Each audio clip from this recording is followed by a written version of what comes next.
Rossiya Ukraina mojarosini tinch yo'l bilan hal etishga tayyor. Tramp ham muzokaralar stoliga o'tirishga undamoqda. Biroq Yevropa ittifoqi va Kiyev bu yo'nalishda biror narsa qilishni istamayapti. Kreml matbuot kotibi Dmitriy Peskov.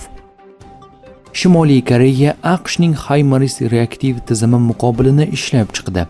Yonhap agentligi Shimoliy Koreya Mehnat partiyasi tuzilganligining 80 yilligi munosabati bilan Pxenyanda tashkil etilgan paradda HIMARS tizimining to'liq analogini namoyish etdi deyiladi agentlik xabarida. Rossiya hukumati Latviyadan deportatsiya qilingan 800 dan ortiq rossiyalikka maksimal darajada yordam ko'rsatadi.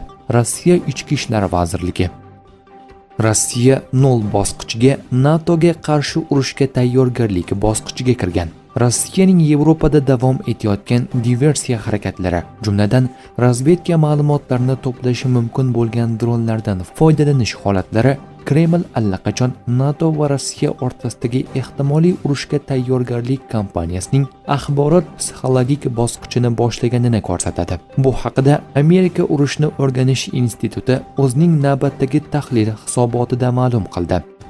Tahlilda qayd etilishicha, Rossiyaning uzoq masofali zarba beruvchi qurollar va dronlar ishlab chiqarish sohasidagi imkoniyatlari NATO uchun bevosita tahdid hisoblanadi. Shu bilan birga Moskva armiyasi saflarini to'ldirishi va mustahkamlash ishlarini davom ettirmoqda. Bu esa Ukraina urushi tugaganidan keyin Rossiya NATOning sharqiy qanotiga tezkor tarzda qo'shin jo'natishga tayyor bo'lishi mumkinligini anglatadi.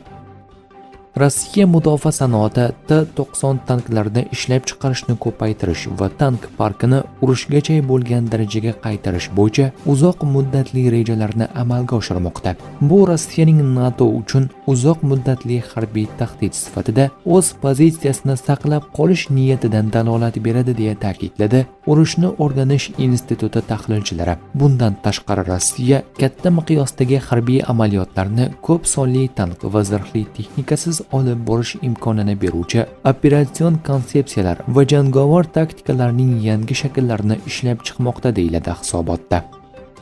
Patriot havo mudofaa tizimining Rossiya ballistik raketalarga qarshi samaradorligi 6% gacha tushib ketgan. Ukrainalik harbiy ekspert AQSh yozdan beri Rossiyadagi neftni qayta ishlash zavodlariga zarba berish uchun Ukrainaga razvedka ma'lumotlarini yetkazmoqda. Financial Times nashr e'lon qilgan maqolada aytilishicha, bu Rossiya iqtisodiyotini zaiflashtirishga va Putinni muzokaralarga majburlashga qaratilgan muvofiqlashtirilgan harakatlarning bir qismi hisoblanadi. Kiyev Washingtondan energetika infratuzilmasi obyektlari, ayniqsa Ukrainadagi Rossiya qo'shinlariga mahsulotlarni yetkazib beriladigan neftni qayta ishlash zavodlari haqidagi razvedka ma'lumotlarini olmoqda. Nashr ma'lumotlariga ko'ra, AQSh razvedkasi Ukrainaga zarba berishda yo'nalish, balandlik, vaqt va vazifalarni bajarish taktikasini aniqlashda yordam bermoqda. Bu esa Ukraina dronlariga Rossiya havo hujumidan mudofaa tizimlarini chetlab o'tish imkonini beradi. Ta'kidlanishicha, Ukraina zarbalar uchun nishonlarni mustaqil ravishda tanlaydi. AQSh esa obyektlarni zaif tomonlari haqida razvedka ma'lumotlarini taqdim etadi. Biroq boshqa manbalarning xabar berishicha, bunda zarbalar uchun ustuvor maqsadlarni ham Washingtonning o'zi belgilaydi.